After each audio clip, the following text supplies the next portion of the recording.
You're muted, Eleanor. We're off to a rocky start already. Good afternoon, ladies and gentlemen. Thank you so much. It is my pleasure to welcome you to our ReImagine Tourism webinar, another one of our virtual informative live discussions. I'm your moderator, Eleanor Terrelong. I'm director of the Jamaica Climate Change Youth Council, and I'm getting a little tongue-tied because I'm so excited. Hi, everyone. Thank you for being here with us. I am Dominic McIntyre, and I'm co-director of Public Relations and Communications. I do believe that we have an amazing lineup this afternoon as we get into some riveting discussion around ReImagine Tourism. Today we have some amazing guests who will be talking to us about the importance of maintaining proper sustainable development that will not harm our biodiversity, as well as why the government should take a critical approach to urban development and mangrove restoration. So again, welcome to everybody who is joining. Special greetings to everybody tuning in live from YouTube, Facebook, and wherever you may be. On our panel this afternoon, we have Mrs. Diana McIntyre Pike, founder and president of Country Style Community Tourism Network, or Villages as Business, Mr. Hugh Dixon, head of the Southern Trelawney Environmental Agency, and Ms. Janelle Davey, an advocate and researcher at Tenement Yard Media. Welcome, everybody, and I can't wait to hear from you all. We have an day, and yeah, Eleanor, over to you. Okay, so why are we here today?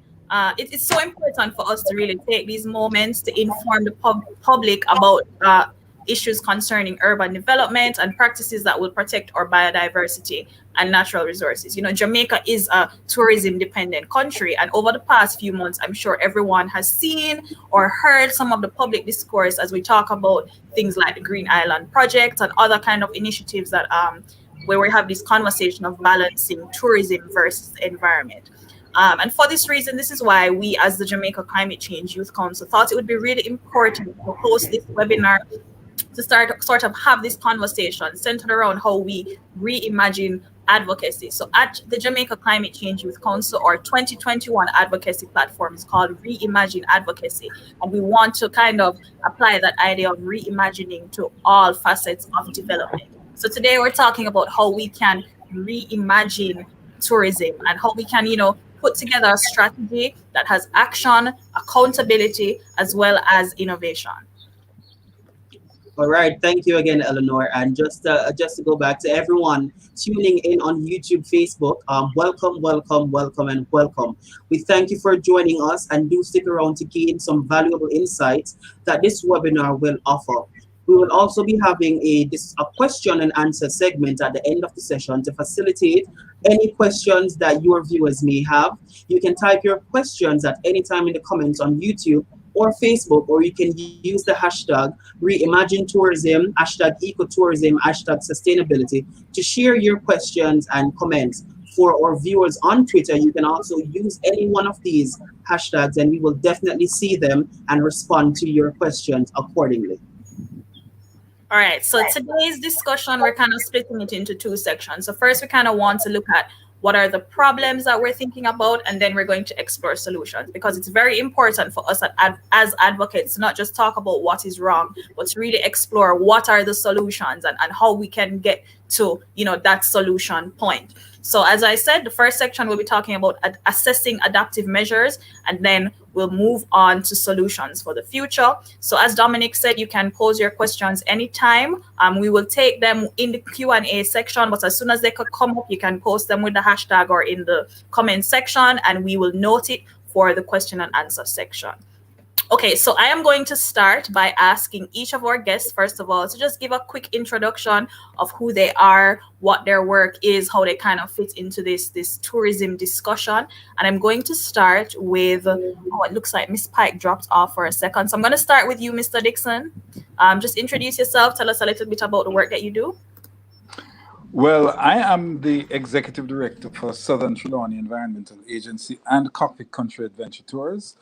And my work is promoting conservation in Cockpit Country region and pretty much doing some amount of tourism in ecotourism in this area of Cockpit Country. And well, a part of that is advocating for the protection of cockpit country for what it means to the larger development in Jamaica. All right, thank you, Mr. Dixon. Thank you and welcome to our discussion. Davy, you are up next. Just quickly introduce yourself to the people.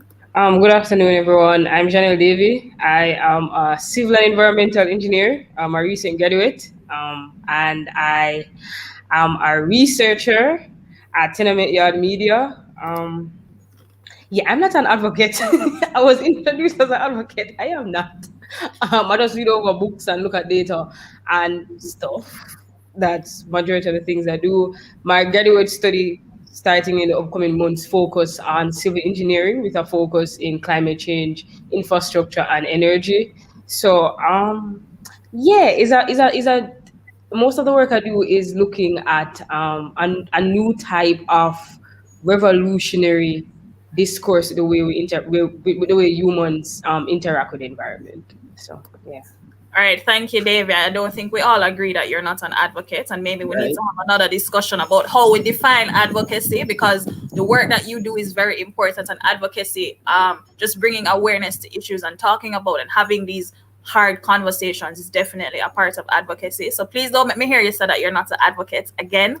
Okay, so it seems like Mrs. Pike is having some technical difficulties, so we're just going to move forward, and as soon as she rejoins, then we can invite her to introduce ourselves.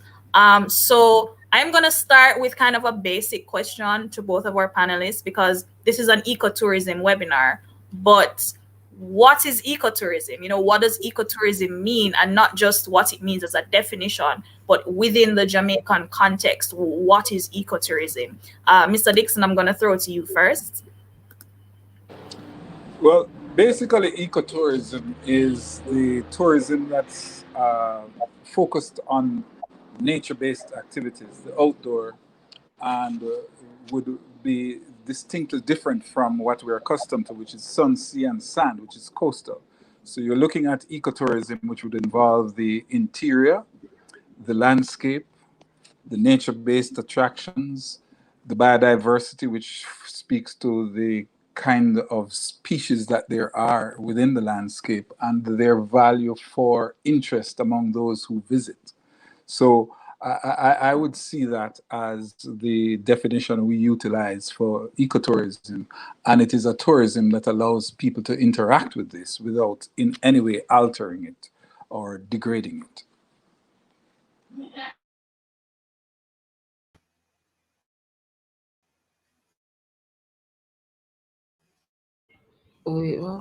Sorry, so sorry. Right. So welcome back, Mrs. Pike.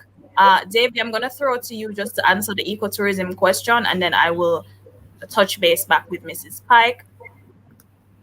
All right. So before I start, I know I said good afternoon to the other panel. So good afternoon to everybody else on the panel. But ecotourism is steep in this idea of bridging the gap between conservation, local community, and sustainable travel, right? And it's the simplest way you can describe it is that you are minimizing the physical, social, behavioral, and psychological impact that humans would have on the biodiversity of a space. And because ecotourism is rooted in a sustainability theory, there's a lot of nuances that encompasses it, but we can get into that later. But that's just a bit overview of what ecotourism is. All right, so yeah, man, that's a great start. Mrs. Pike, welcome back. We're just going to ask you to introduce yourself to our audience. Tell us a little bit about the work that you do, and then you can just hop on to the question. We're kind of defining what is ecotourism.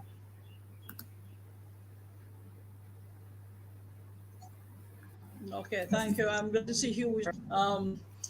First of all, I'm Diana McIntyre Pike, and I am the president and founder of the Country Style Community Tourism Network, Villages as Businesses, and the president of the International Institute for Peace through Tourism.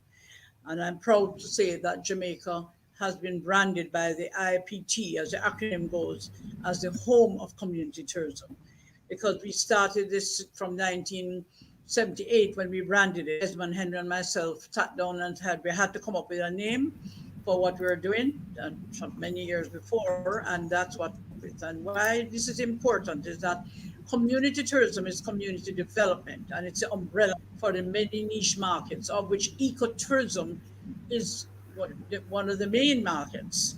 Because ecotourism, if you don't have a clean environment, if you don't have a healthy environment, if you don't take care of the nature and the natural environment, then you might as well don't bother have any tourism. Because the whole idea of having tourism is for people to enjoy the natural beauty of any country. So Jamaica, Jamaica has a major crisis because we have a very bad situation here where development is taking place and destroying our mangroves and all the beautiful plants and the trees and so on. So if we continue on that basis, we can ecotourism. So I would say away that ecotourism is the main niche market more than ever now, especially since COVID. Because people would like to be healthy, they want to be in a clean environment, and they want to be able to eat as well, so without spray or anything on there. So I'd like to just start off by saying I'm happy to be here to participate in this discussion. And I know we have some good people here. Hugh Dixon is uh, very good person to be on because he has worked very hard to present the Cockpit Country area. Thank you. All right, thank you, Mrs. Pike. So now that we kind of are on the same page with our definition, let us get into some of the difficult questions. So we know, as we mentioned before, Jamaica is dependent on tourism, and we've developed a sort of colonial traditional tourism approach.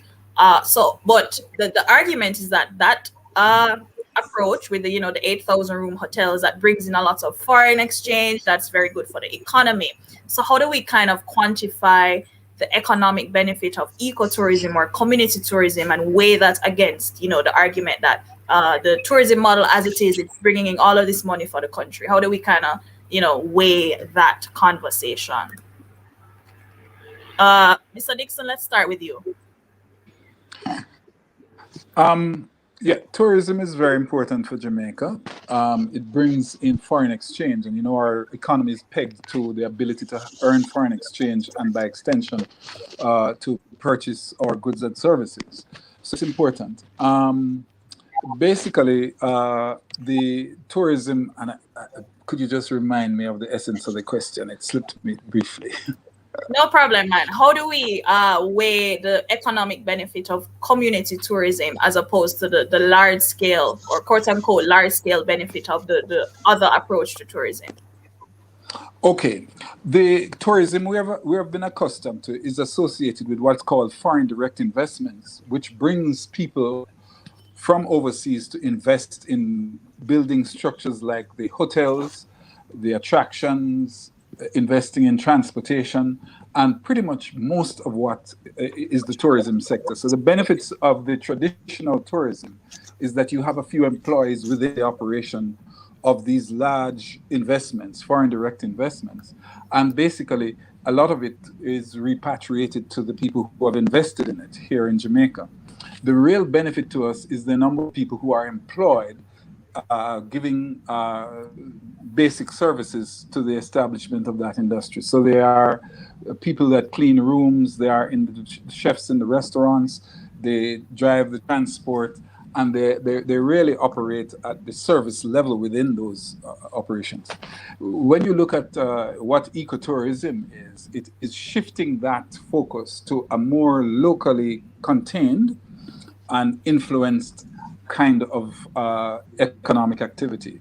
So you are able to convert or to add, I'd prefer, you're able to add rooms by bed and breakfast, which means that somebody can visit a community and there may be in 50 houses, 100 spare rooms that are available to people to stay in, pay those households to stay in them for maybe 2 nights a week, and by extension, go and observe the landscape participate in the cultural activities in the community, understand the cuisine, eat, spend in the bar. So you basically would have been looking at what may be the containment of 20% of the revenue generated locally from the traditional tourism to what could be more like 50, 60%, which would be coming into the country, staying in, but more importantly, staying within the community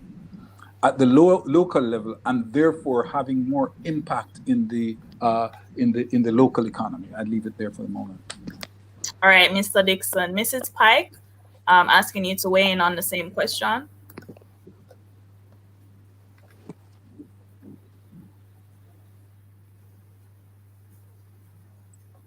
Yes.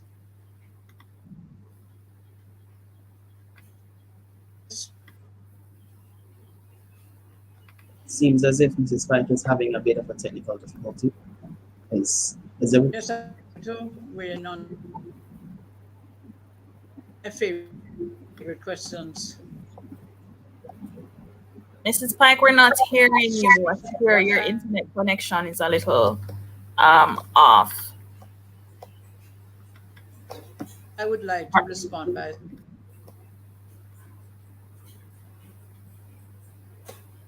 All right, David, let's throw to you and then let's try again. saying. So one of the principles of ecotourism is that it lies in this, again, it's still a theory that you are benefiting the local community and the private persons, as much as that pains me. But the local community has to benefit from it, and it's rooted in socialism politics that ecotourism, the average man should benefit, right? So it's a bottom to top approach instead of a top to bottom approach that currently exists in Jamaica tourism model, where it's the owners of these hotels that get majority of the wealth, and then it kind of like trickle down, and and all of the issues that face current hotel and villas workers and stuff. But in ecotourism model, the workers, the service workers are directly benefiting from it in such a way where they're being paid fair wages. So that's one of the theories that exist in ecotourism, which I believe is usually left out of the conversation, again, because it lies in a socialism politics, and Jamaicans are afraid of that word. So that's one of the most important economic benefit from it, that you are taking a bottom to top approach. So that is there as well. Another issue, the economic benefits of ecotourism is that the way you go about engaging with the flora and fauna of the environment is that you are inviting multiple sources of jobs to be there. So that must really make sense. But I try to break it down in a way where the English work. So Jamaica don't place a lot of emphasis on professionals in the natural sciences. Yeah, as an engineer, the applied sciences, you're good. But when it comes to the natural sciences, there's a lot of difficulties with engaging in your field that you study, especially when it comes to research. What ecotourism does is that it invites those professionals to engage with persons in that tourism model. So there's this famous resort in Peru. It's called Incatara, I believe. And what they do is that they invite biologists and chemists and ecologists.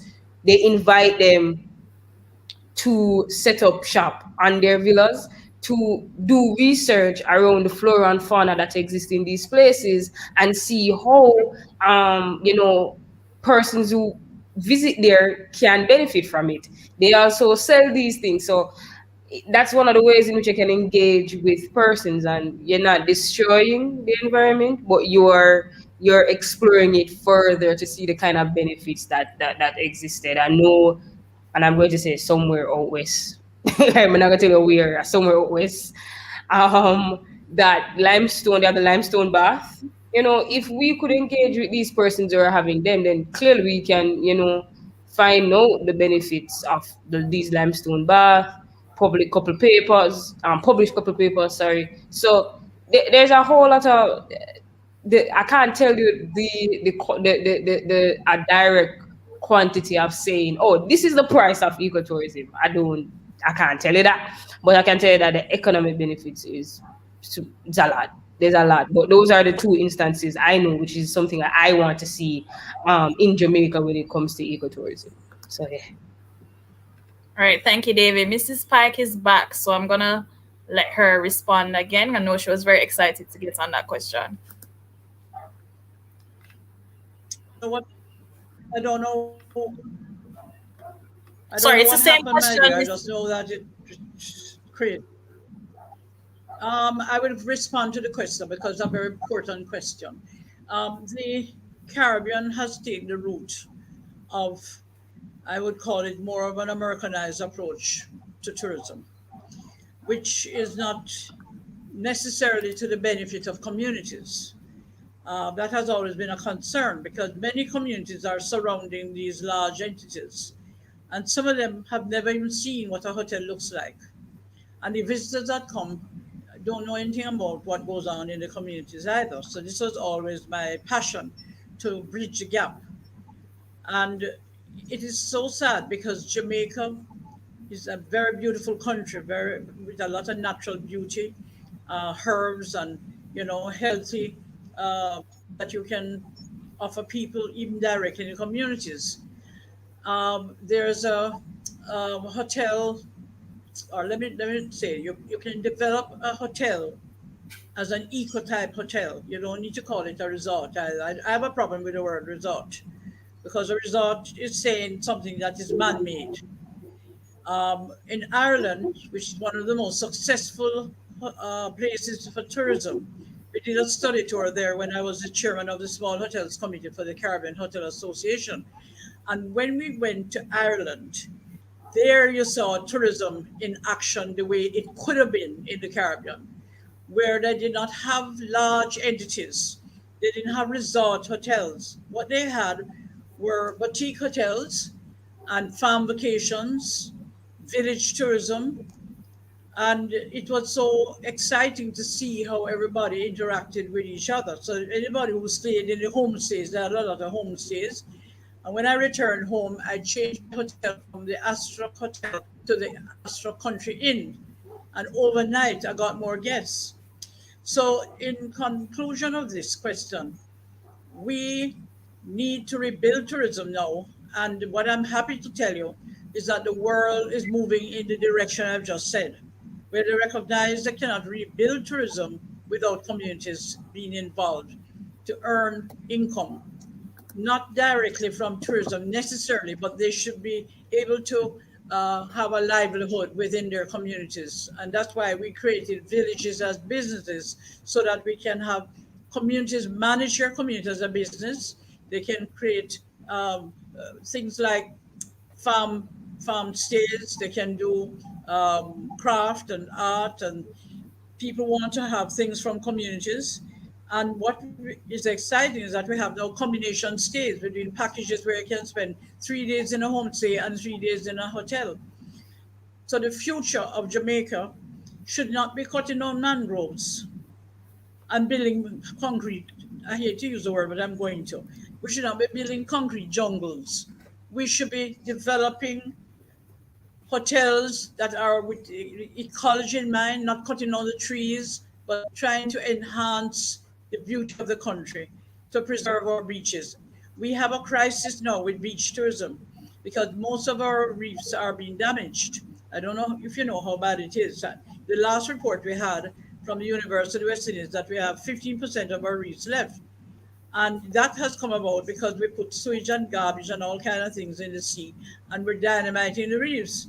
So the communities need education on the environment, how not to destroy the reefs.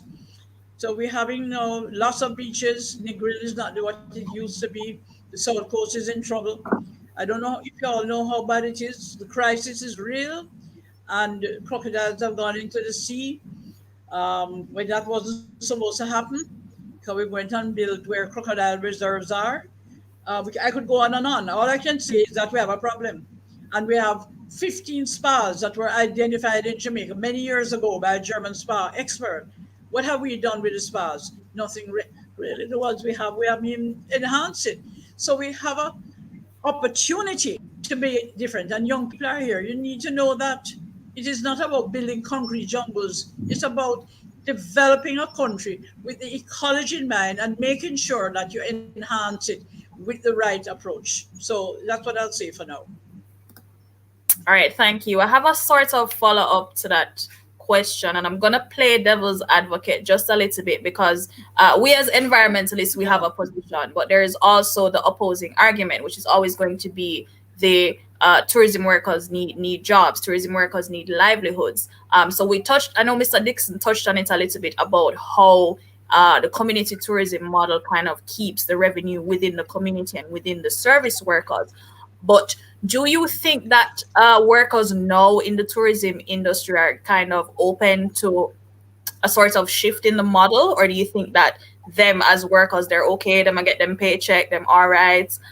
Do you think that that's something that is wanted by those citizens, or is it just us as environmentalists kind of trying to push this agenda? And I did say I'm playing devil's advocate with that question because it is a question that comes up every time we have these discussions. Davey, I see you laughing there. Do you want to go first? So yeah. So again, Jamaica tourism model is rooted in, like, for the past couple, or tourism model was developed in the late 1800s, 1890s, around that time. So from those time, we have been selling this back to slavery kind of thing of like that's what tourism, that's what we're giving you, that's what you're going to get. So I just don't see how people would want to exist in a space like that unless there are options. And that's the issue with Jamaica. There's not options for you. And this is one of the issues I don't hear about tourism unions, right? Because the lack of development in these spaces is as if tourism is the only answer to development. You will have a community go without water for years upon decades and nobody say anything. But believe me, let a hotel be building somewhere there, water is going to pop up, right? So it's as if, because the focus is not on development of the people, it's mostly on tourism and the foreign exchange that we're going to get from it, and all these the foreign insourcing that we're going to get from it is, you don't leave people like a choice, So because I'm sure the pay that tourist workers are getting, especially those in the service field, right? Those in the service field, because those are the ones who my heart goes out to. It's really sad. It's really sad. So if you give people better options, I'm sure they are going to take it. But as I said before, there's other options given to you in Jamaica, right? The most famous depiction of Jamaica tourism industry, Trevor Rowan, Smile Orange. If you don't want to read the play, there's also the movie. It's available on YouTube. And Smile Orange basically gives an idea that this model that we have don't work. It cannot work, right? It doesn't work, and this is why you see throughout the movie, there's always some kind of hustling going on. You shouldn't be hustling when you have a job. Like, I don't believe in that mentality. I just don't believe in that. You're working yourself to the bone. So if we give people options, I'm sure they're going to take it. So if the government actually invests in ecotourism, I'm sure that it will be a thriving industry. But clearly, the way our policies have been developed over the years, and this is across political parties, I don't think that's something that it's on the agenda of our government. So yeah, that's just my stance on the whole thing. Sure. Mr. Dixon, I know you're on the ground, so I think you could probably give us the best perspective on that question. It's interesting to have heard the two other speakers on it. Let me establish the fact that the traditional tourism and ecotourism are not adversarial. It's important that our tourism, having been developed, maybe about 70 years with sun, sea, sand as the primary feature of it, would make our tourism be focused around the coastline. And it's a number of rooms and hotels. So the services we currently and historically have offered to the tourism industry in a foreign in direct investment industry is what's available and what's required. The truth is that that kind of tourism has done some negative things, but it is important in the sense that it has given us rooms, it has given us urban development to an extent, and maybe we have gone overboard in trying to continue that model when in fact we need to be slowing that one down and developing the other option that we have to complement it. So, for example, ecotourism and terrestrial nature-based tourism is not adversarial to that, because what we're saying is, if you look at the upcoming dispensation, which is that after COVID-19, people are going to be looking for more of the experiential tourism. In the last 10 years, that's been the shift to experiential tourism. Experiential tourism is outdoors, adventure, culture, being experiencing the unique traditions of people and seeing the diversity of the landscape. So in fact, we still need to be fed by the people who come in and occupy those spaces as long-term tourists on the coast. But we have to recognize that the people who are coming in are a much more diverse group now, and there are many more that want to come. We cannot effectively build all the hotels that we would need to accommodate the people that want to come to brand name Jamaica, which is one of the biggest brand names in tourism globally. So what you're saying is that you're diversifying the product, and you're making the terrestrial the other option available to our people who come to the country and the many more that want to come.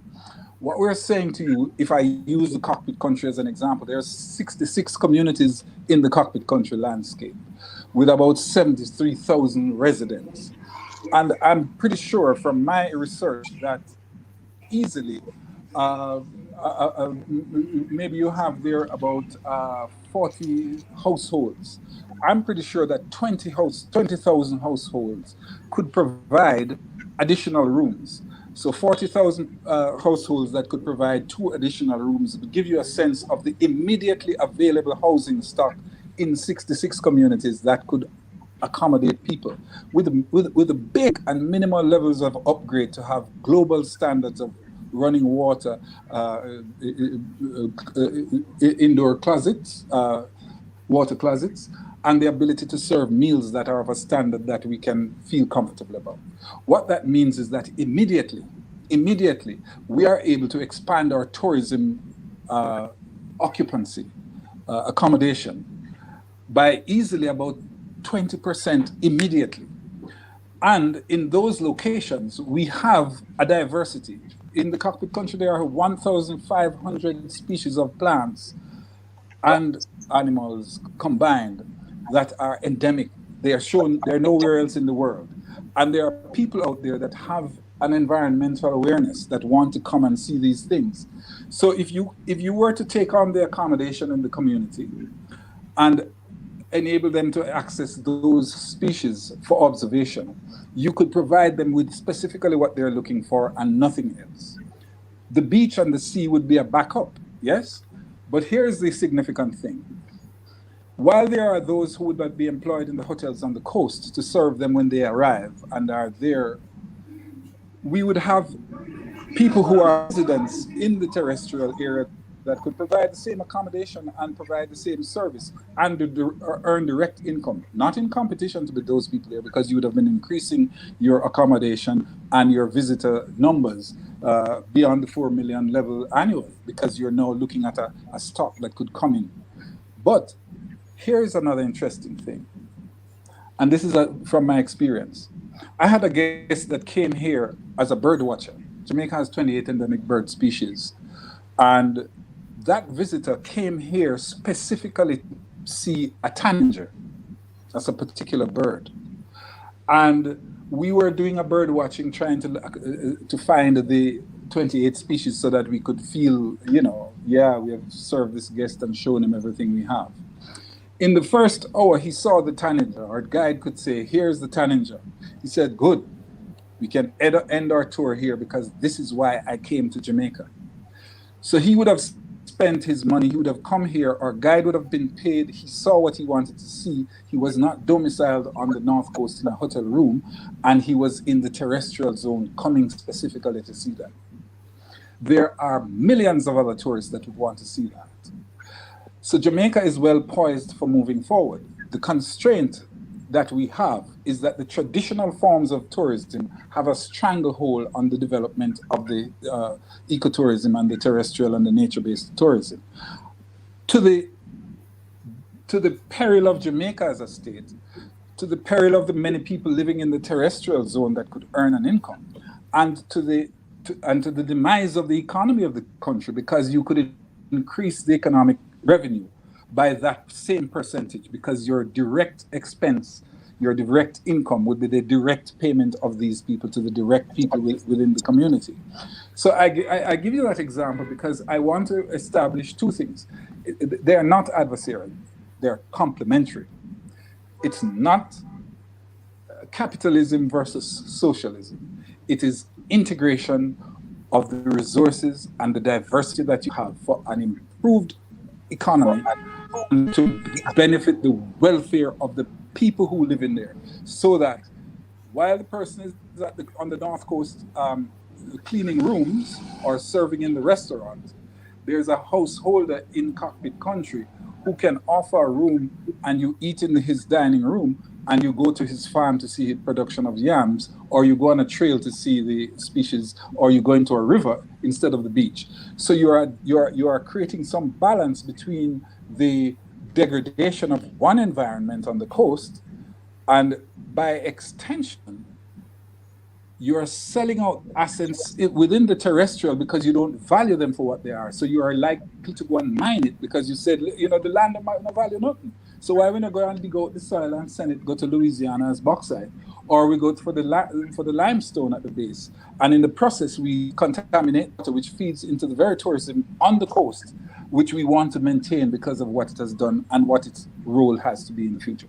So I would want to leave the comment in response by saying it's not adversarial, it's complementary, but it deserves in the new paradigm to be saying to our people, listen, there is a lot to be researched. So we have our students at the University of the West Indies that can go into many areas of research to complement the terrestrial and the scientific that goes into tourism, nature-based, and to at least give cues to the government that says, listen, you can't continue with the old model because we can't put our hotels on the coast, or urban development has to take that stocking off of the coast and move it more inwardly and utilize the existing stock rather than putting more to burden the landscape. I leave it there for the moment.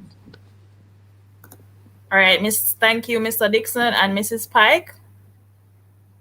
Yes, I have something to say. Well, I endorse everything that you have said, but what I wanted to do is to give a real situation here now, where TUI, the largest tour operator in the world, approached us, meaning country style, because they wanted to have tours that were promoting the lifestyle of the people of the country.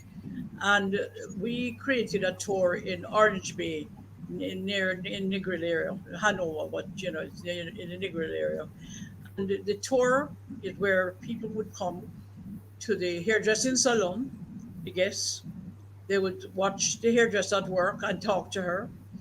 And each stop, by the way, would get money from the tour because we divided it up. And then they would move from there and go to the basic school.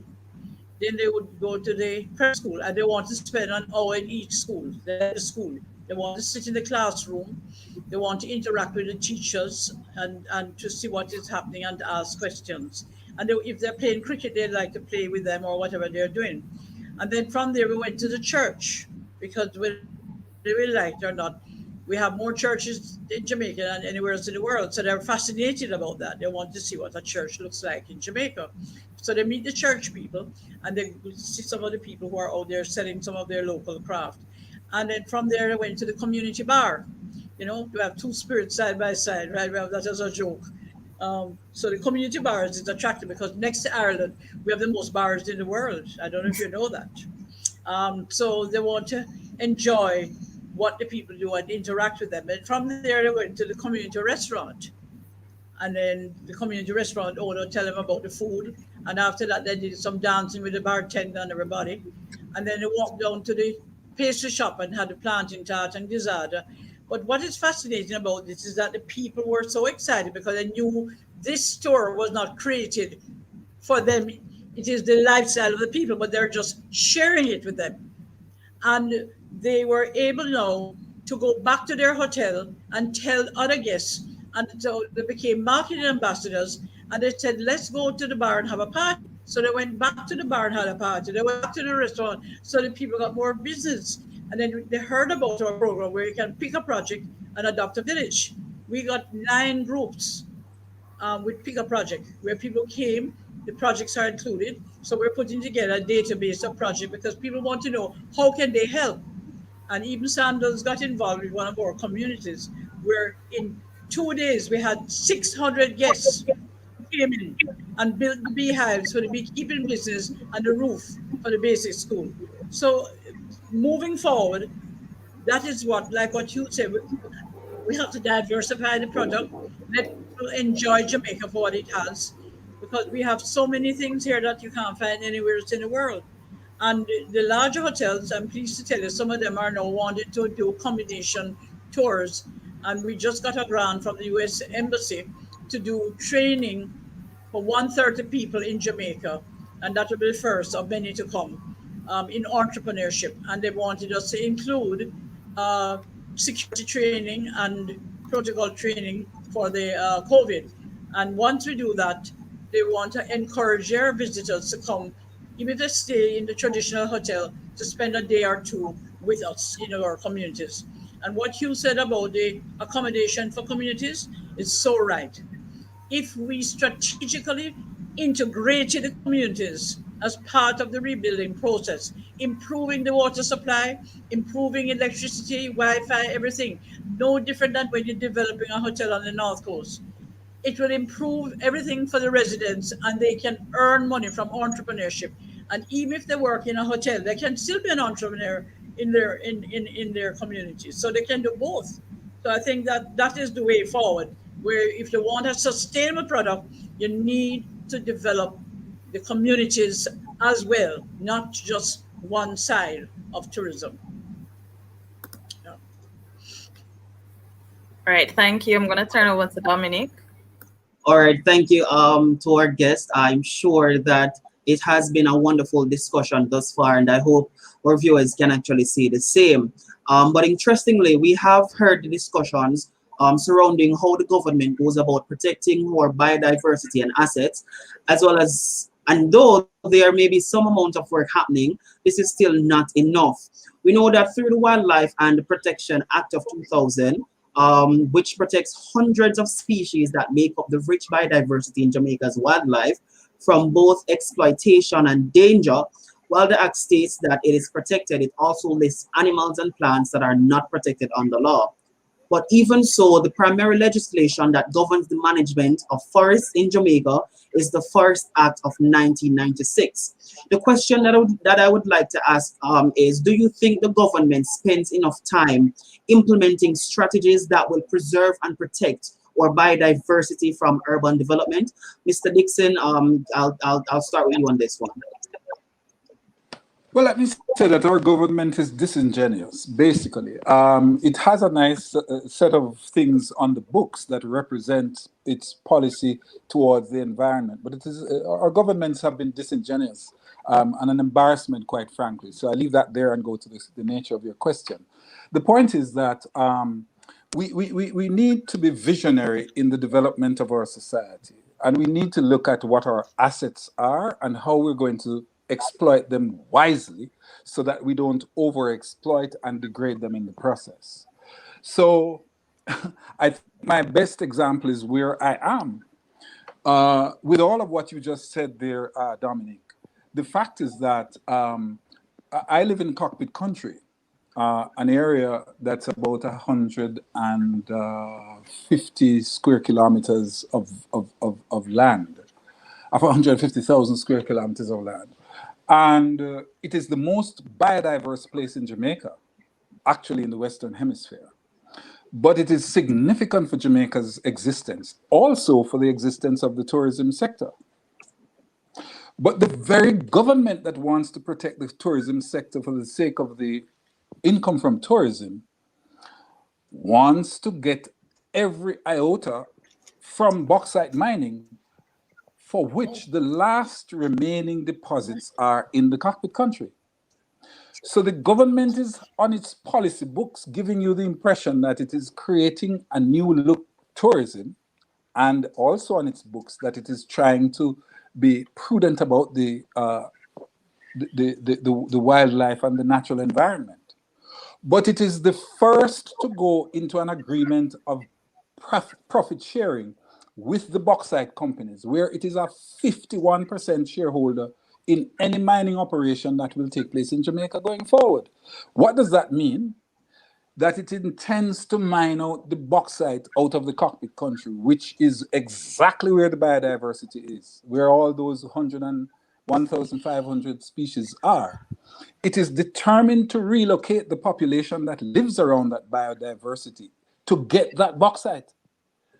And it is prepared to twist the arm of the civil service of Jamaica to get it to work in its favor, to give away those resources to the best bidder, to put money in its pocket to fulfill its indebtedness out of its bad decisions historically. So the government of Jamaica, be they JLP, PNP, are disingenuous because they are grabbing for money short term at the expense of the nation. It's a small island state, and therefore, as myself and Ulster and yourselves as young people, there is a desperate need to stop them in their tracks, because their intentions are to destroy what we have.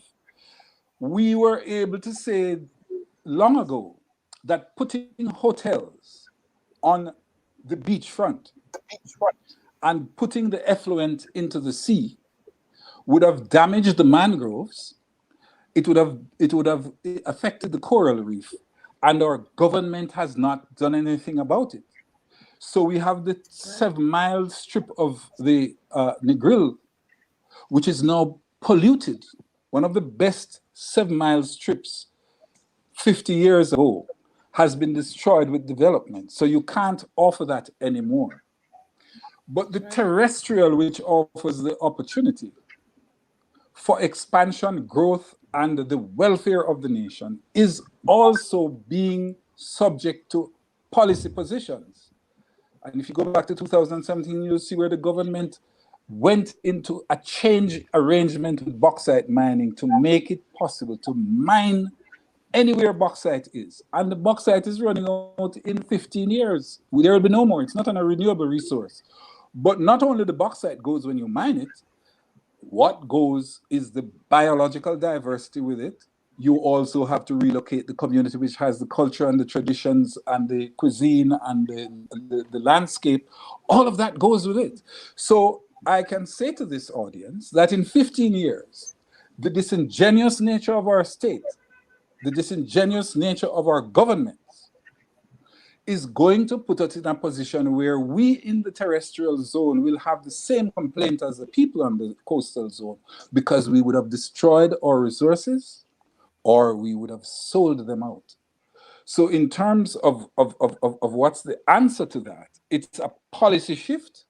It's electing people that have the vision that can determine what are the good things for our country, what policies are not in conflict with each other, but that protect the sustainability of the landscape and give the opportunity to all of us, be you at the large end in private enterprise or at the community level with the traditions and the beautiful landscape.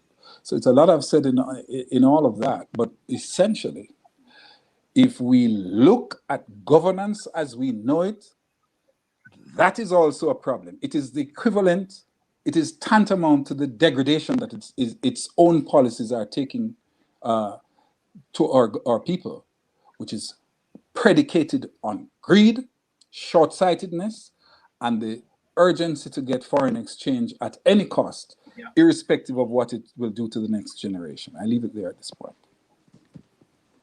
Thank you, Mr. Dixon, and I must say that I definitely hold the same sentiment as you.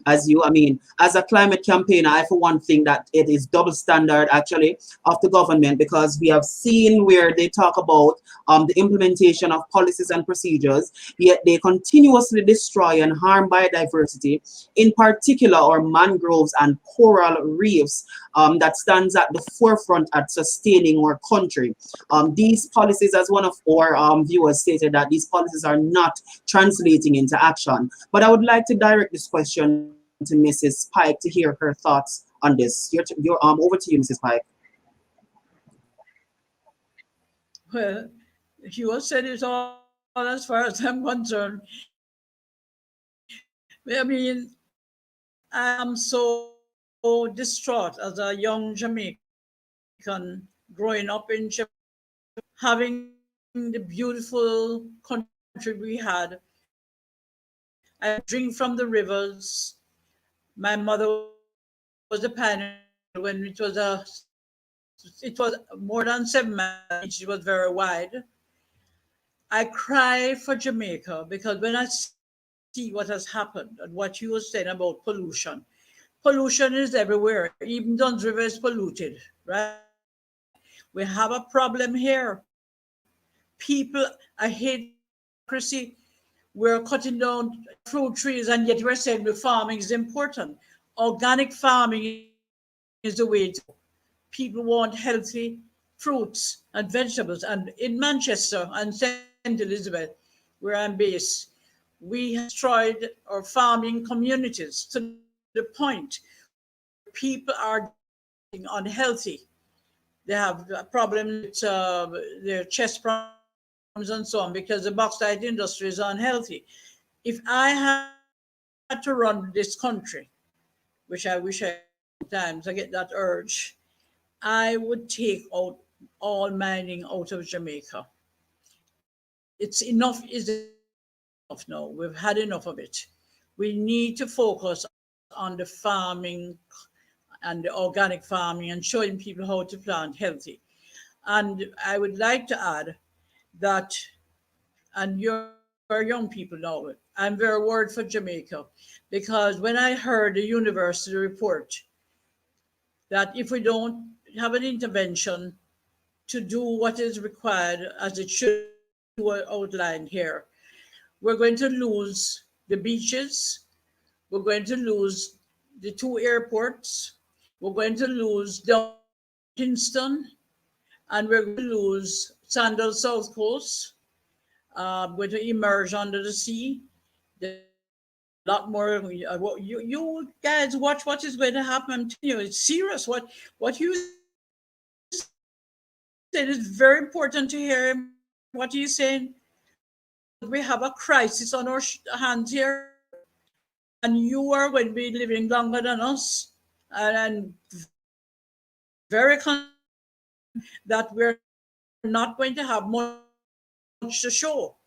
The beach tourism is out of in a part of the world, right?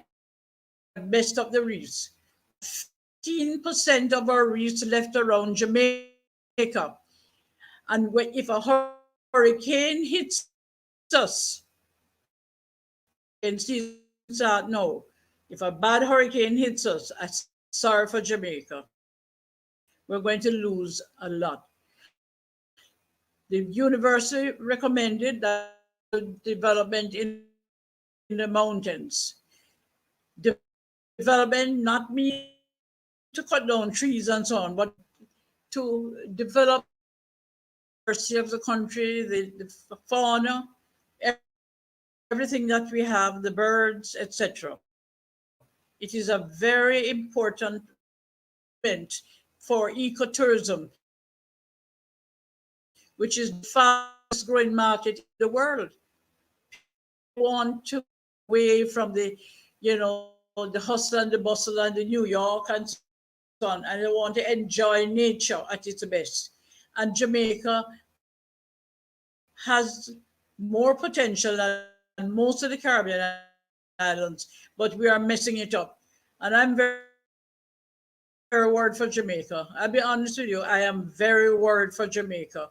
Jamaica, the hypocrisy that exists, the diaspora is on board with us now, and I'm going to just share something for you quickly that we're setting up now a communism trust fund that will offer investment possibilities. A board has been established now that we have set up with diaspora led, and the interest from that will go towards community and businesses so that we can get communities moving, and we're calling it community economic tourism with the diaspora.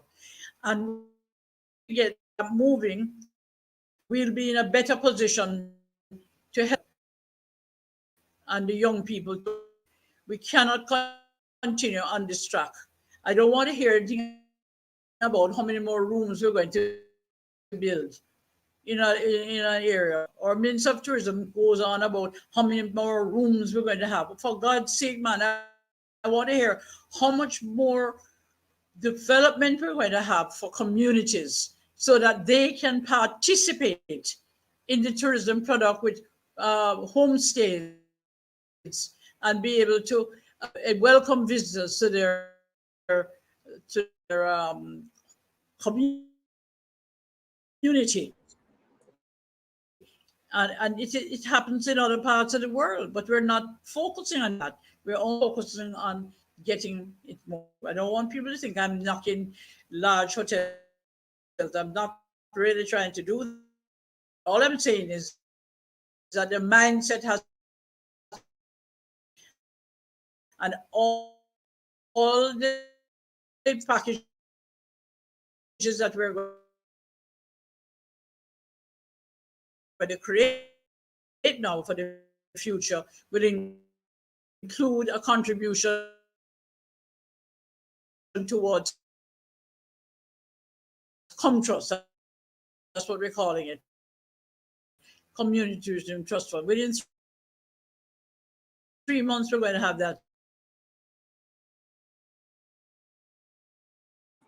All right, thank you so much, Mrs. Pike. We'll definitely take note of your points made, and I must say that one point that you made mention of was organic farming, and I do believe that our government should take a different approach to organic farming because this can yield a lot of what I would say now. It can definitely play out to be a great investment for not only large scale farmers but smaller farmers. Over to you, Davi. I would like to hear your thoughts on this one as well. All right. So I know your question directly is about the government and policy, right? That's what's going on? Yes. Yes. All right. So, all right. You see, I don't know if it's because I'm young, like I'm just turned 20 a day. I don't know if for the Gen Z syndrome. I don't know. I don't have patience for the government. I swear, like I just don't because when it comes to the environment and the government is just vibes. And majority of the time when like you'll be like, yo, and this has literally happened. You will, and I've had beef with every single administration in Jamaica. It was a lot of beef. But this one in particular, one of the issues that I'm having now, especially, being a part of tenement yard media, you can't critique the government when it comes to the environment. Like it's impossible. It's literally impossible. Because if you go and you say, I don't feel like you guys are doing enough for the environment. Quick, we're gonna get it with Green Island. Now, like Goat Island, 3 million trees were planted. That's literally the talking point I am going to get That's literally the talking point I'm going to get. And that's the backup that this government cares for the environment. So at some point, I don't know when it happened, probably last year, but just stop because gaslighted throughout. And this is not the issue where they don't have data, there's not analysis, they don't have researchers. They're there, they're getting the information, they know the information, but me no know. It's the easier way out. It's the easiest way out. I don't know if you know about Old Para and the Old Para incident that took place. So last year, the whole election cycle, JLP manifesto, there was a line in it. It was under tourism and it was under diverse tourism product. Yeah, that was a promise that they made. Diverse the tourism product.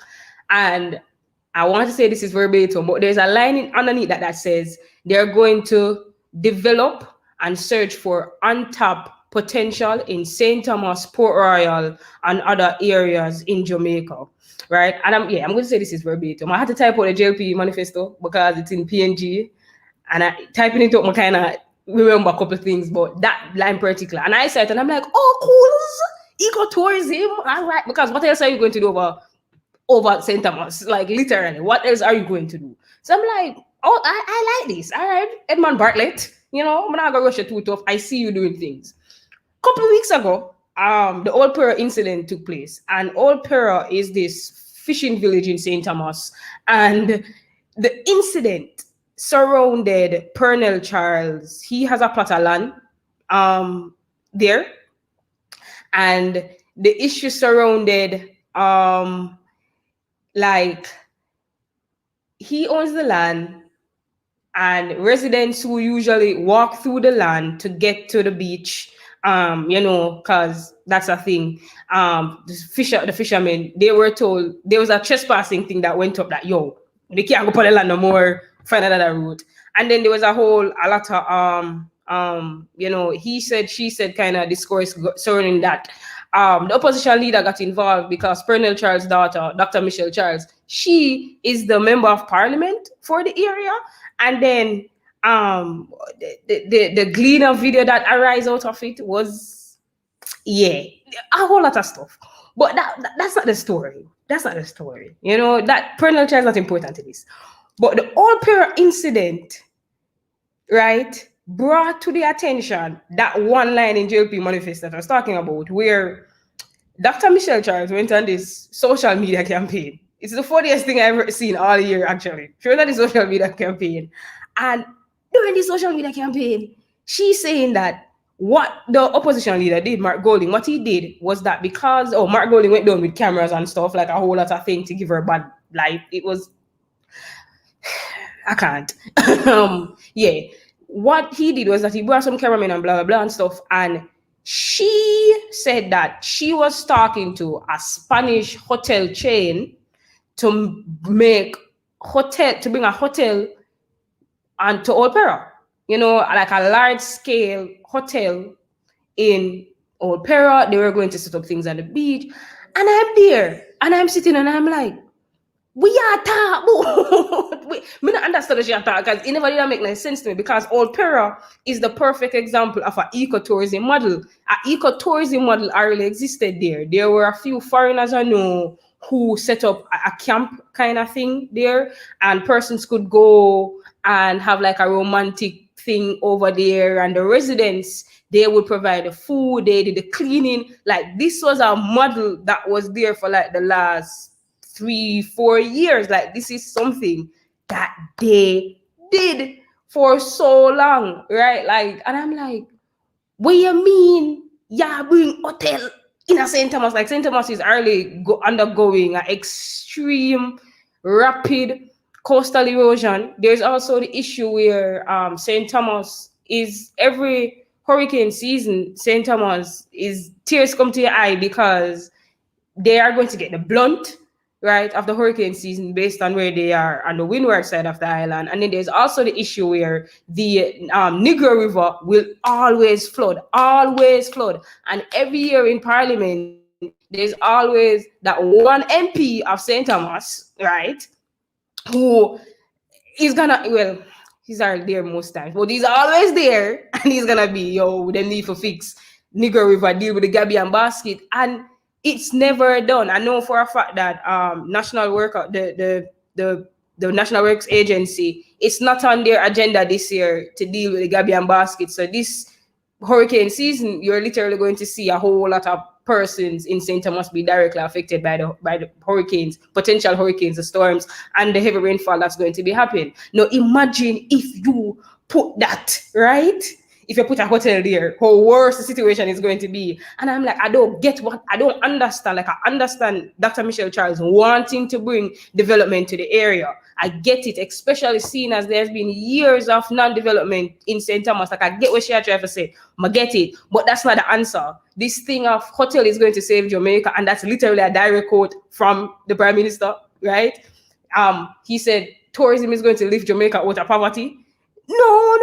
This is not it. This is not it at all. Like that model is not it. You're literally dropping blocks of concrete on a beach.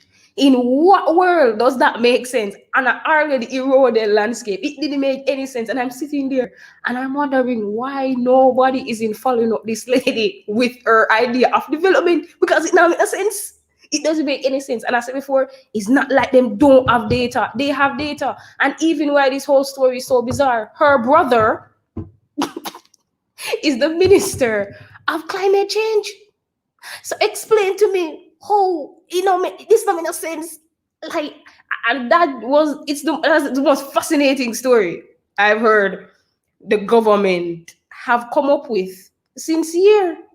Of all the things that you're going to say to develop climate change, it was just bizarre. It was weird. I never get it. And it's a perfect analogy to just, sum up how governments over the year in Jamaica have go about caring about the development. They have data, but they don't implement database policy. Like, them just overshadow it. Like, it's like if you're a researcher, if you're involved in environmental work, in the built environment especially, it's like you just build and you just don't say that at all, because they don't take you serious at every single point.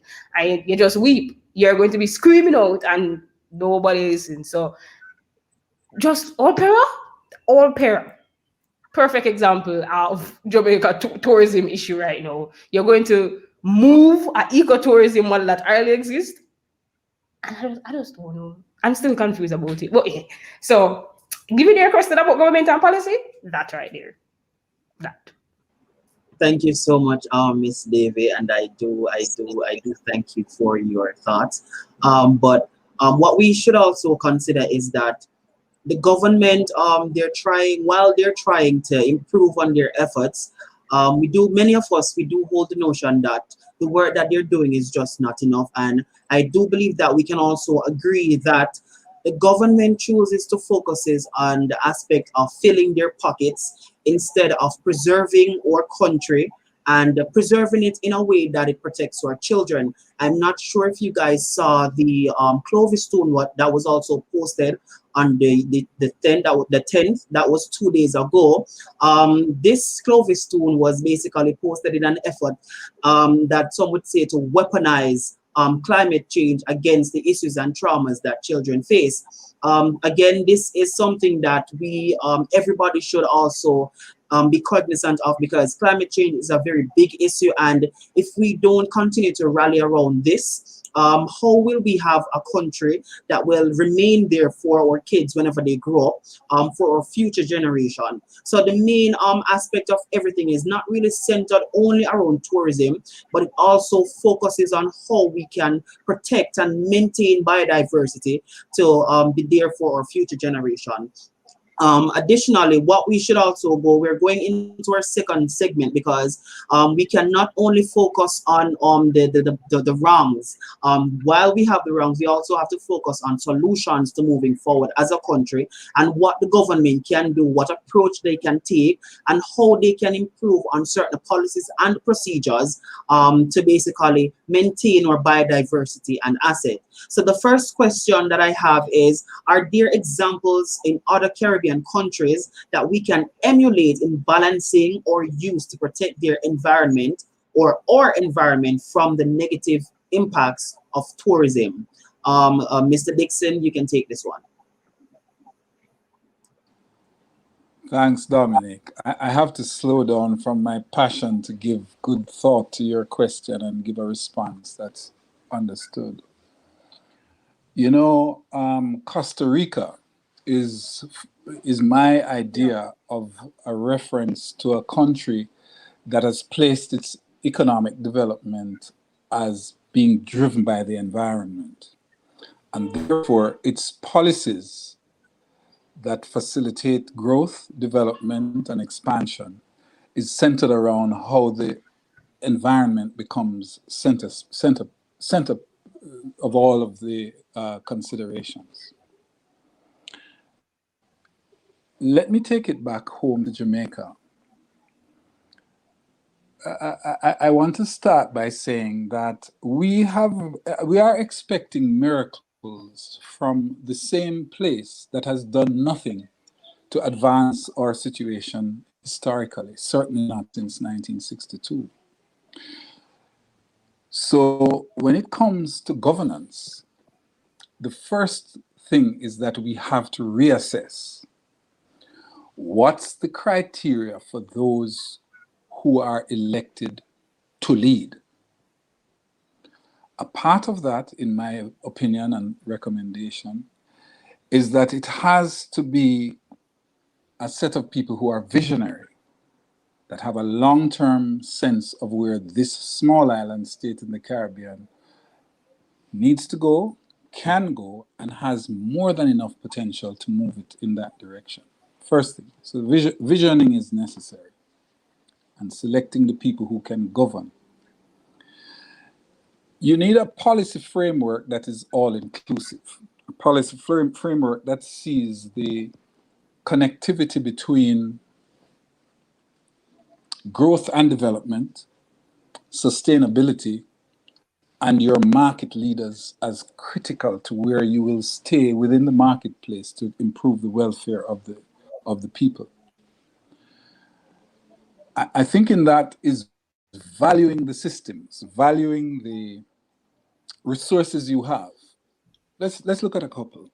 A couple of the resources that we have would range from the most popular, our music, which is diverse and globally significant, to our athletes, which are all from across the landscape of Jamaica that have excelled at the highest standard globally and given recognition to Jamaica, or academics that come from all across Jamaica and represent us.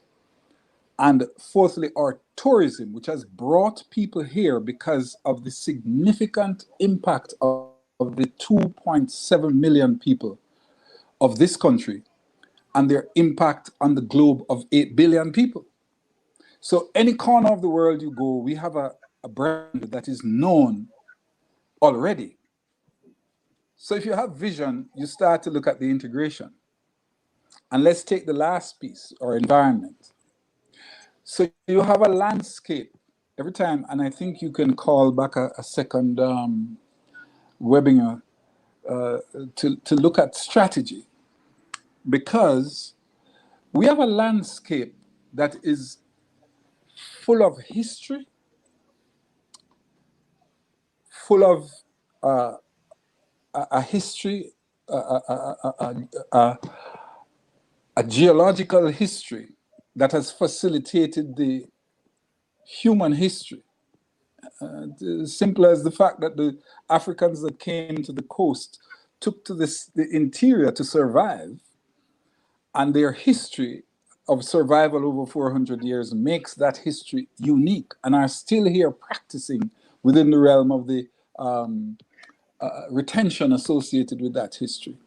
All significant.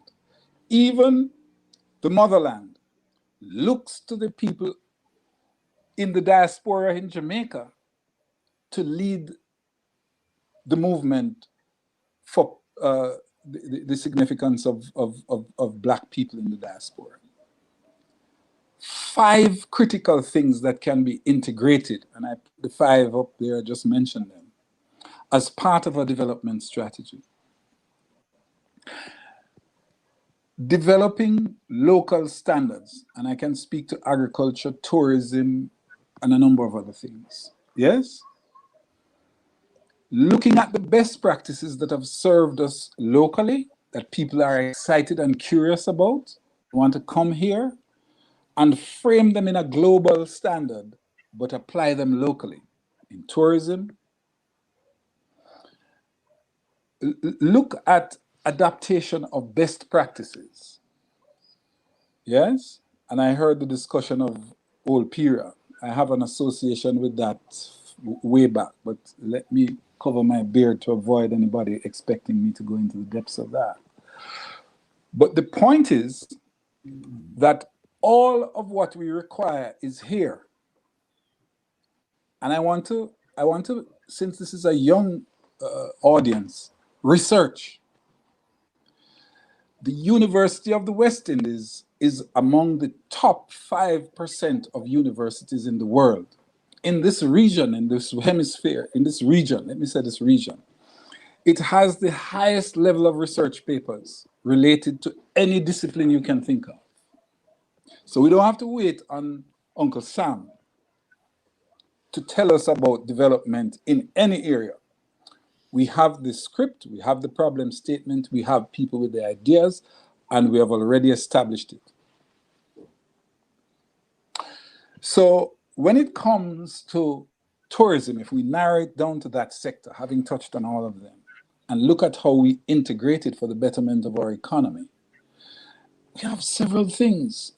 Diana, Miss Davy, and a number of comments that have come out of everybody's presentation shows you the many things that are here. And in economics, we talk about the opportunity cost. The opportunity cost of bad mind, greed, that is affecting Jamaica, is going to be the destruction of all of the young generation that it needs to be benefiting from the future. Because of a short-sighted set of people who we keep going back to consistently and expecting them to do what they've not proven that they can do. They have not proven that they can do. Let me end by showing you what degradation means. I went to high school in 1968, the year in which Jamaica changed its currency from the pound to the dollar. Jamaica's dollar that we accepted in our hand in that year was valued at US $1.20 to purchase one Jamaican dollar. Fast forward to 2000. It took $50 Jamaican to buy the US, moving in the reverse. And today it's 150. I don't want to be the prophet of any doom and gloom, but check next year, 2022, after the pandemic. The decline of that dollar is related to bad policy. And tourism, if you narrow it into that sector alone, has begun to show cracks in the old model. And we know the researchers in tourism, and I leave this one with you, say, listen, the ackee tree, one ackee tree in Jamaica is an attraction. Because to tell how it grows, how you nurture it, how you harvest it, and how you prepare it to avoid poisoning and make it your national dish is phenomenal. It's an attraction in itself. Well, there are 1,500 other such items that we can use in this landscape to develop. But it requires vision. It requires everybody watching this webinar to start thinking, Don't blame government. Blame yourself for not doing enough and advocating for change and identifying those who will do something in the interest of the development of this nation and its potential, which historically have been done only on the private level by private people, but not by any government. Marcus Garvey never depended on no government. Usain Bolt didn't. Bob Marley didn't, and all the line of people. Rex Nettleford didn't. I mean, keep going. I can keep going in any area of development in Jamaica. It's been private individuals who have had the ability to stand and use self-determination to go forward. Remember this last point. 33% of the Jamaica voting population is who elected the government that rules us now. And when you have 33% of a voting population deciding the welfare of the 100%, you are courting problems. Integration. Integrate. I leave it there. Well said. Thank you, Mr. Dixon. Again, thank you again. Thank you. I am definitely enjoying this discussion. But before I move on to my next question, I would just like to hear Miss Davis' thoughts on the previous question that we just asked. If there are any examples in the Caribbean where countries that like us can emulate in balancing or use to protect their environment from the. Over to you, Miss Davis. All right, yeah. So off the rip, I know you said emulate and you also said solutions. Off the rip, the most green, or bring back to home, yeah. The most green Caribbean country is Bonaire. They have taken a very aggressive approach to caring for the environment. Bonaire, because of where they are, they're a blue economy. So there's a lot of emphasis on the ocean, and they have taken a very aggressive approach. So I think they are the ones to emulate when it comes to environmental policies, and especially when it comes to energy. They're really big on that. Like them drain everything. Wind, sun, they're gonna use it. Belize, when it comes to ecotourism, definitely wants to emulate. Belize have the barrier reef, and they have taken steps to ensure that they tap into that, but tap into it sustainable. Yeah, the adjective for sustainability, whatever it is. So there's a lot of emphasis on that. Even Belize, if you look at the coat of arms, the forest is there. So the forestry of Belize is of utmost importance to the government. They try their best to take care of it as possible. So those two countries, Belize and Bonaire, are definitely ones that we're supposed to look to when it comes to policies and implementing those policies. Not a Caribbean country, and and they're not even an island, but the Portuguese island really. But Brazil, not Amazon, we're not talking about that. But the most famous sustainable movement in the world was created by Jamie Lerner. He is the most revolutionary mayor of our time. Kuribita is what goes right. Kuribita is a perfect example of what goes right when you use the resources that you have to create urban development, to create tourism. So Jamie Lerner, he was a former mayor of Curitiba, which is a city in Brazil. Like, case study for anybody who is interested in climate change, sustainability, urban development. That's who you look towards, and I hope mayor election next year, who the people in my run for mayor Portmore look towards that. So yeah, those are the three places that I can think of that's there to emulate. Thank you, David. My next stance, our question stems from this company or organization that many of us, as climate campaigners, we criticize and we say they're not doing enough work. And in all honesty, it's true, but the National Environmental and Planning Agency has been playing its part by vigorously protecting Jamaica's wildlife in many ways. but many of us have criticized them. What I would like to ask you though, do you think that NEPA has enough capacity to enforce regulations and how they can improve on the taking care and better advocating for biodiversity and the assets? Mrs. Spike, over to you for this one. Well, to be honest with you, I don't really have to do it because I'm very turned off of that organization, because they are not really taking the responsibility that they should to protect our environment. You cannot have things happening and then they don't do anything about it.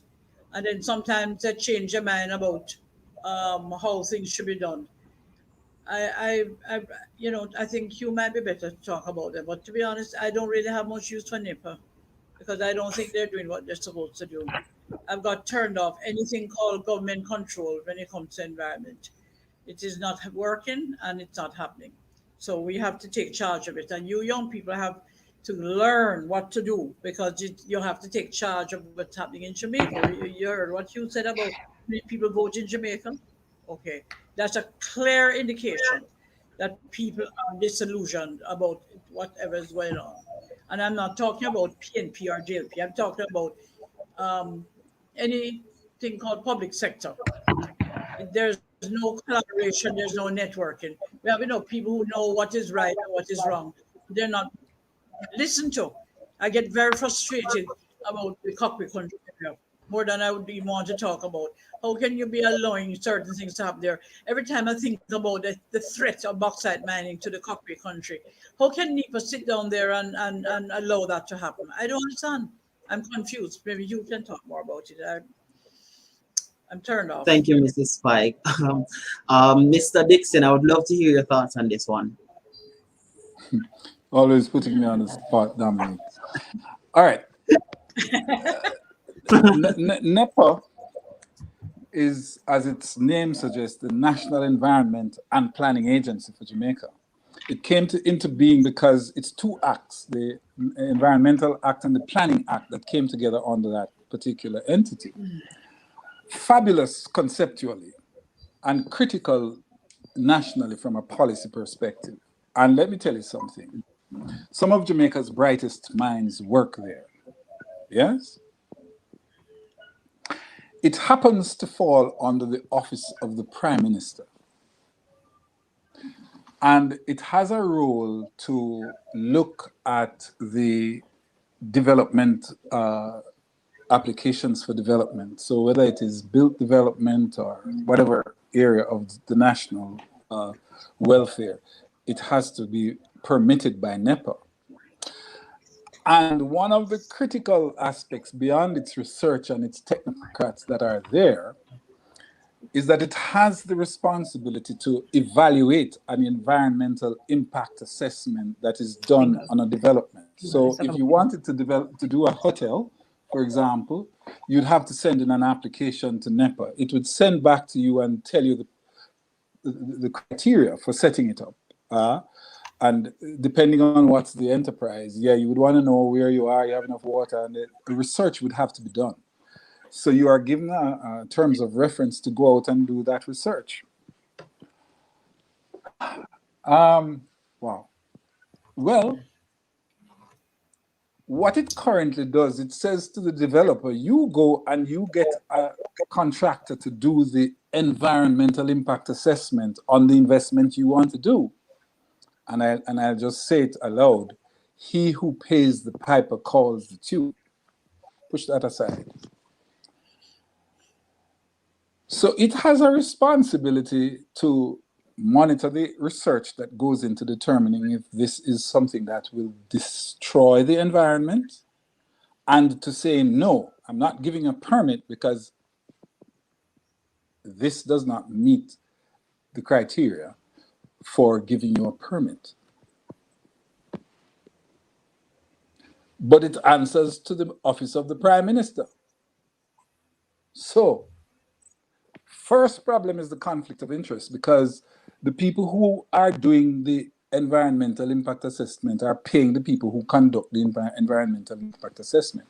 When the technocrats in the forestry, in the National Environmental and Planning Agency see that document, they use their own knowledge and their own expertise and say this is either a good or a bad piece of research work. Go back and do it over and come back because you overlook these things, because maybe in the back of the mind them saying you paid by the piper, so maybe you sing the tune, but the tune not suit with. And eventually they come up with something that may say, listen, when we look at what you say and what we have researched and what we know, it's not a good investment. So they send a recommendation to the government and say, no, this is a bad investment, don't do it. It is a fact that the government of Jamaica goes against their advice and overrule their decision on not to take that investment. Yes? So them not have no local standard. So all these bright people, some of them may be in your audience, sitting there, getting their salaries to use their best knowledge, having gone to the universities in Jamaica or overseas, and give the best advice to protect this landscape. And the people who you elect to go there and make the final decision overrule the technical advice. So it has compromised a critical agency, a useful agency, one with bright minds, and maybe frustrated many of them that say to themselves, you know what? I better go and pack up and leave this place because they have battled around. Yes? So I'm being frank with you. Against that background, ladies and gentlemen, you have to choose, because you have to decide, on the one hand, what's the value of this entity? What is its role under the policy of the state? What is the value of the technically competent people working there that give the advice to the government to protect the welfare of the country? And then you have to say to yourself, but I made it vote for the man that go up here, so and the woman have to come represent me, and I then vote for overrule it. You draw the line. Thank you, Mr. Dixon. Miss Davy, over to you. All right. So it's two organizations in Jamaica, which confusing. The Office of the Public Ombudsman and NEPA, they are basically watchdogs, and the biggest problem is that they're employed by the government. So they're stopping the advancement of their employers. That doesn't make any sense. It doesn't make any sense at all. Like, a lot of things in Jamaica don't make any sense. Like, the more you think about it, but those two organizations don't make any sense. And you see, some of the times you don't have to blame NEPA. You know, it's like, because there's so many hierarchy of power in the organization, and the government have the final say, it's like you feel more sorry for them than angry at them, you know. And that's just my issue. There should not be a subsidiary of the government, right? It's either you're going to make them an independent body and give them the resources to do the job of stopping projects. But when you have an issue with, like, say Bengal, where they're literally saying that, don't do it, this can't work, generations among generations are going to be negatively affected by this development, and then the government is like, okay, we hear you, but that's the paper. We're still gonna do it. It becomes redundant, you know, and I think that's just my major issue with it. Like, it should not be a subsidiary of the government. The government should not have the power to override that organization. In Jamaica, we have a major issue with accountability and transparency, but come on, like, it's just it. Like, even if you go on NEPA page, you're going literally, you would see the government of Jamaica. They're telling you that they are a member of the government of Jamaica. So it's just that issue. I just don't believe they should be a subsidiary of the government. They should be an independent body, given the resources that they're supposed to be given, and do the job. But when you're having government intervention into an organization that is of so much importance, because they're the ones, along with UDC, who are they are responsible for 90% of the projects that take place in a year. Again, Jamaica kind of makes sense. So yeah, that's my say. Just a stop. Thank you, Davey. Again, wow, I'm sure everybody is in tune and we're enjoying this discussion. I must also agree again that Davey made some very valid points that NEPA should be an independent organization because this is the only way that we can see all of our work that we have been doing over the past advocate comes to fruition. But if it is that we should stay here, we wouldn't finish this webinar. So I would just like to go into a segment of answering some questions that was thrown out to us. One of the questions that we got is there an approach for internal tourism or beaches are boring and the few good beaches are on the private property or privatized? Is it possible for contributors to destructive environmental practices for contributors of destructive environmental practices to fund less destructive and more sustainable tourism? If any of you would like to jump on that question, you have the go ahead to do so. Well, let me take a shot at it. The fact is that I think I've mentioned a lot in the few words I've been able to say as fast as I may have said them. But, you know, our beaches are being privatized, and I recommend you to a Calypsonian out of Barbados called Gabby, who says the beach is mine. Play that when you're finished this webinar and you get a sense of it. It's a case of the coastline ought to belong to the 2.7 million of us. And therefore, if you're doing planning, you need to have a planning script that says to people, back off of that, so that it allows the opportunity for those who are Jamaicans to go and use it, and those who are visitors and want to experience it.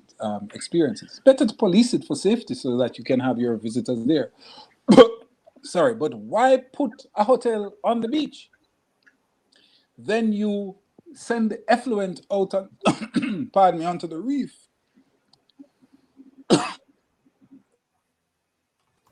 And when you've stocked the hotel, you get people squatting around to make a livelihood. And then you have a polluted environment that is totally destroyed for what it wants. So you have to start off with a policy framework that protects us by looking at the many stakeholders that come into it. So when you sell a piece of prime beachfront to one operator and you block out the population, and then you create squatting because the man wants a crumbs off of the table at the hotel because they said the guests there when him come out, you want a hustling. When you could put the whole thing back. And 20 years down the line, the beach is of no value. Nobody wants to come here. So the developer sell out and gone and left you with it to try to get it to somebody else to use. The point is that we need a whole overhaul that looks at sustainability from the standpoint of economic opportunity, the ability for private entrepreneurship to be led by the regulations that ensure wise use, sustainable use, and maximizing the benefit to the welfare of the population. Fundamental. Maybe you need to come back with another webinar to look at that, because it is lacking in those who lead. They don't have the capacity at the moment to do this, which we're talking about. They bluff and bang on the table in Parliament and do a lot of foolishness. And we must not blame them. We must blame ourselves, because you are responsible.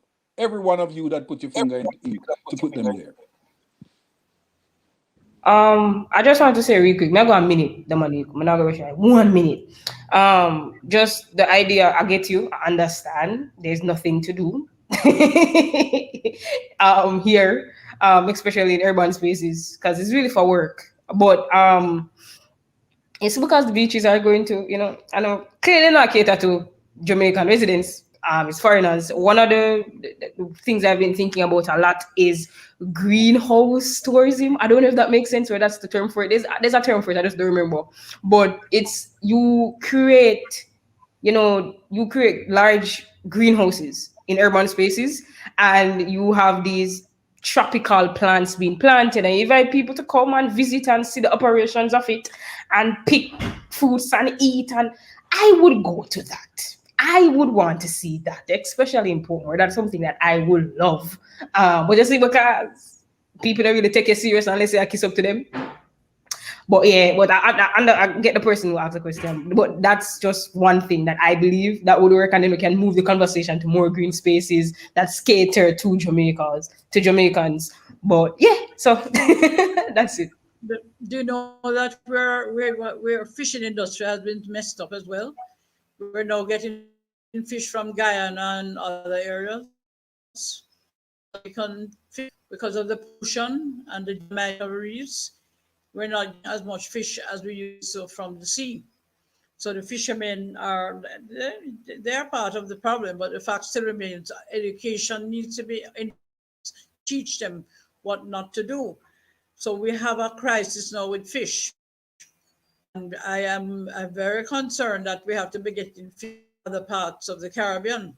I don't mind getting it, but at the same time, we have a lot of nice fish. Every heap of fish coming up from Treasure Beach to Mandeville. No, they don't come again because there's hardly any fish. It's important that you know that we are importing fish. The seafood place there that exists. They have all foreign fish there. So I think we're really going backwards here. I think we need another session on this subject. It's serious, very serious. Thank you. Thank you so much, Mrs. Pike. Over to you now, Eleanor. All right. So clearly, coming out of this conversation, we need to have some follow-up sessions. We may have to have a whole session just to talk about NEPA and EIA process. Definitely some follow-up sessions coming out of this discussion, talking about the economics associated with ecotourism, because we're almost up on time.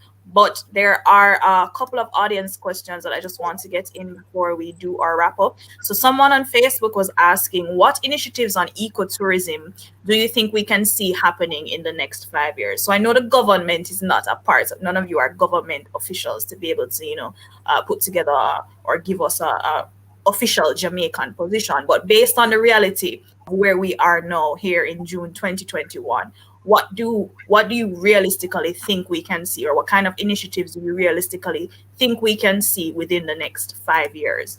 Mrs. Pike, I'm going to throw to you first. What initiatives that we can use? I think what we have to do is to form a network. The young people need to be included. I think you should spearhead a network so that we can get reliable information and be able to implement that based on the information that we get. That's overdue. Young people can't just sit by and say, well, okay, well, that's what it is. You and I are the old and we're frustrated, but you can pave the way forward. And we're very happy to participate in whatever you may want to form. Okay? Thank you. Thank you so much. Davey, any thoughts on what you think we can realistically see within the next 5 years? All right, so realistically, all right, so the government consider these bungalows, these water bungalows, ecotourism, them consider that. It's not sustainable at all. At all. Maldives is a perfect example of what will go wrong when they do that. But because the government consider it ecotourism, they are I think that's something that we're gonna see more. A lot of these bungalows being popped up. But realistically, I think one of the easiest things that we're gonna see is these what's Hollowell? What's that? What it's like these hiking romantic inns kind of thing. I don't know what it is, but these inns in very forestry areas in Jamaica. I know two developments that are happening now, and I know Pulse recently bought a resort-ish kind of thing like that for couples and stuff. So I think realistically, that's as best as I see in the next 5 years. Yeah, these kind of romantic um resorts in forestry areas. Literally, that's all I see now, and bungalows because the government consider them ecotourism. So clearly, my expectation is on the ground. But yeah, All right, Mr. Dixon, expectations for the next 5 years? Well, for me,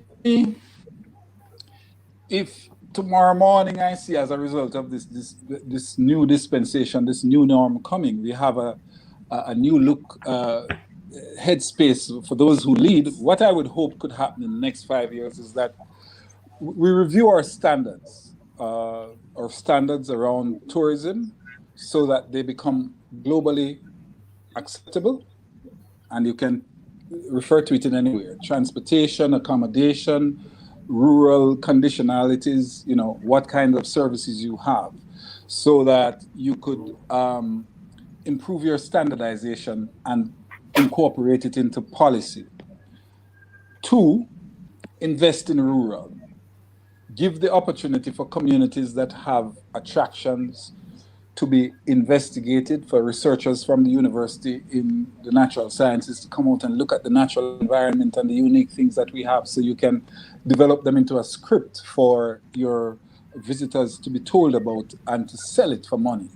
And I don't mean sell the property, I mean sell the experience.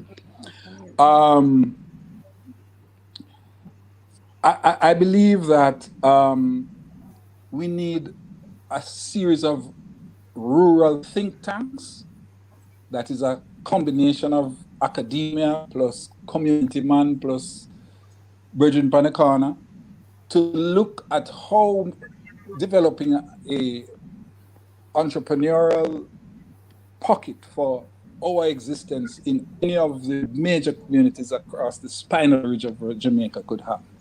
And you incorporate that into policy. If I see that, I see us having a integrated tourism sector, with the New Deal being ecotourism and community-based tourism that allows the man on the street in Jamaica to be earning, or to be gearing up to be earning progressively, because of the improvements that can come because you've diversified the economy and made it possible for the average man, through his self-determination and effort and his entrepreneurship, to have a space and have a place in tourism in Jamaica, and to use it wisely, so that we will have it with us for the next generation going forward. And I hope that we don't wait on the government. I hope that webinars like this and young people will advocate, because we have the script of the many economic opportunities that are lying idle, because there is no investment rural into what is required.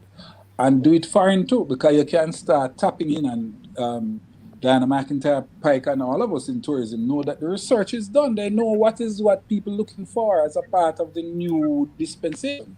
All you have to do is say, wait, we don't have it here. We have it here, man. So we don't. And it does not require built investment. It requires overhauling, rehabilitating what you already have. And if we do that, Jamaica is still good for the next 5 years.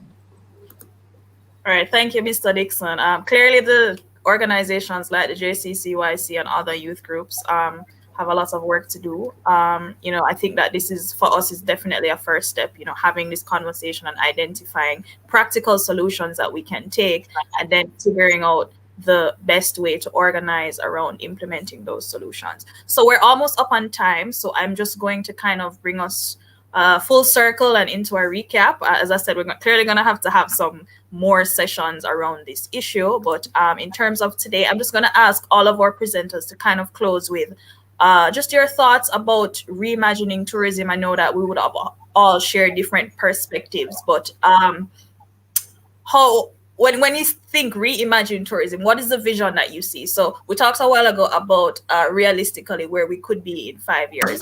But if we're talking big picture, ideal Jamaica, what does a reimagined tourism sector look like for us? So Davy, I'm going to start with you. So yeah, I would like to watch Smile Orange and be like, oh, this is so funny, and say this is not sad, because that's the reality of our service workers in Jamaica. So just do the model that we sell, that we advertise to foreigners. We just need to do away with that. I don't like seeing it. I don't like it. We're emancipated people, physically, mentally is another question, but we do away with that. You know, we should not be selling slavery, or as slavery look back. So that when I think of reimagining tourism, that's something that I want to see. But at the same time, ensure that we take a bottom to top approach when it comes to tourism. You know, the if the lower tier, the lowest of the lower tier in this sector is not benefiting, not them not have them not on the pension, them not have a house, the reality of having a car is not in their vision, like it's impossible for them, then clearly there's something wrong with the sector. So that's just my idea of imagining tourism. And just engage with people, engage with experts, and not even engage with them. You know, if them see the recommendations, look upon it. You understand? Take a look at it. Try to see what can be amended and implement it. Because this thing of inviting people to the table and them sit down and look like this, and then they take to a photo up, it not work. It not work. Because that's literally what y'all have been doing for so long. So yeah, that's just my idea of reimagining tourism. And I hope my pessimist, I am proven wrong. My pessimism is proven wrong. I hope that, you know, this vision that I have for my country, it can become a reality. Maybe not for me, but for the other generation after me. So yeah, that's just my thing. That's just me. You know, just listen to people, and yeah.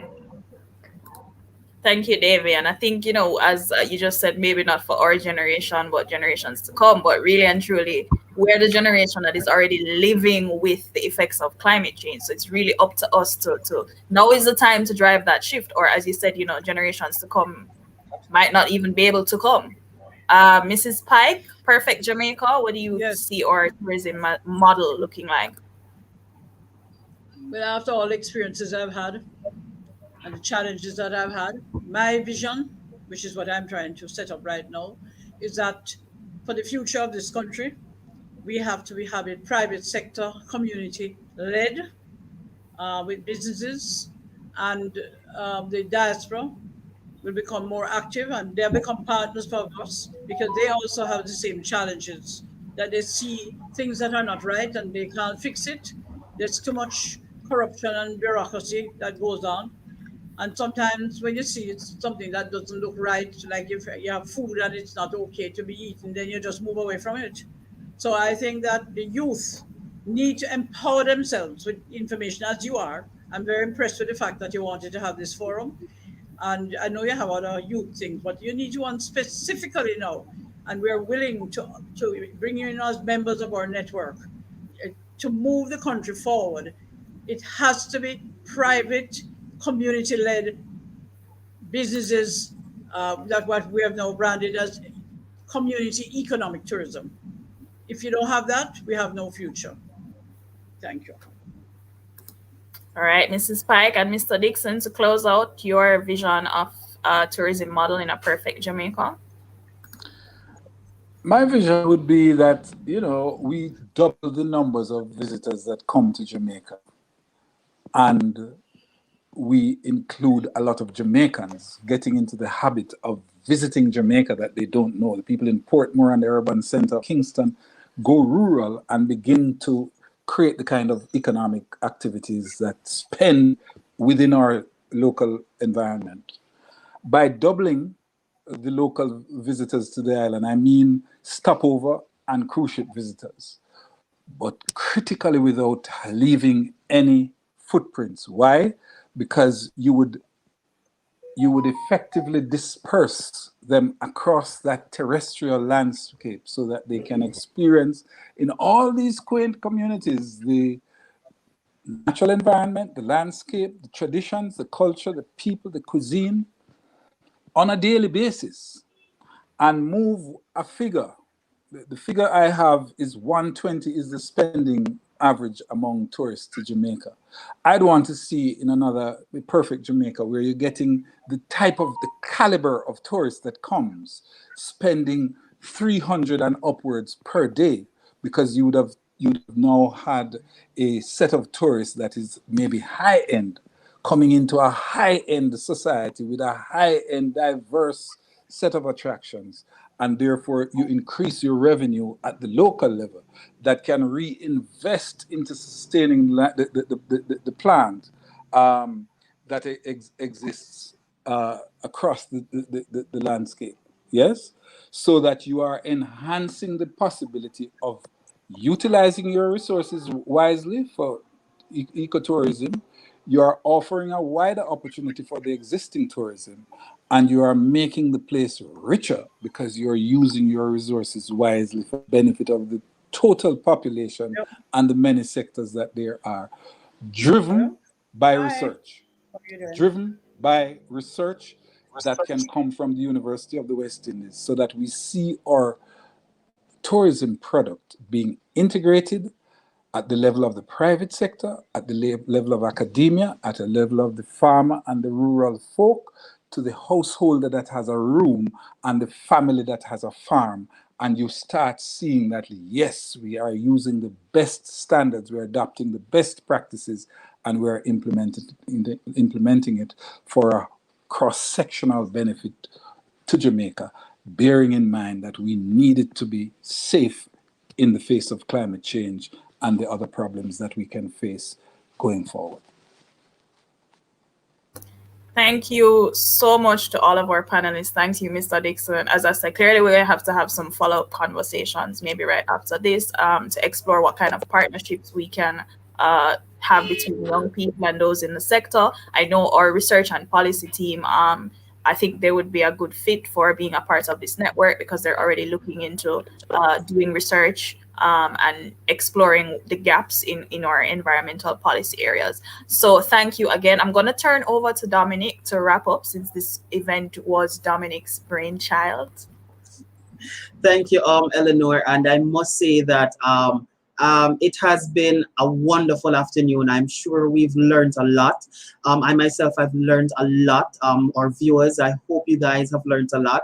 To everybody a part of our council, thank you to our wonderful panelists, Mrs. Diana McIntyre Pike, founder and the president of the Country Style Community Tourism Network, or Villages as Business, to Mr. Hugh Dixon, head of Southern Third Arm Trelawney Environmental Agency, and last but not least, to Ms. Janelle Davey, advocate and researcher at Tenement Yard Media. I would like to extend a warm gratitude from both myself and from the Jamaica Climate Change Youth Council. It was indeed a pleasure speaking to you all this afternoon. Have a wonderful rest of evening, and thank you again for tuning in. God bless you all. Thank you so And much. I was really impressed. It will be on our YouTube page. Yes, it will most definitely be on our YouTube page. Could you repeat that, please? Could you repeat that just for the benefit, I suppose, of everybody? Sure. I was saying that if you missed this discussion or you want to share it with someone, it will be up on our YouTube page a little bit later today. That is our Footprint JA's YouTube page. All right. Thank you again, everybody. Have a great. All right. Bye.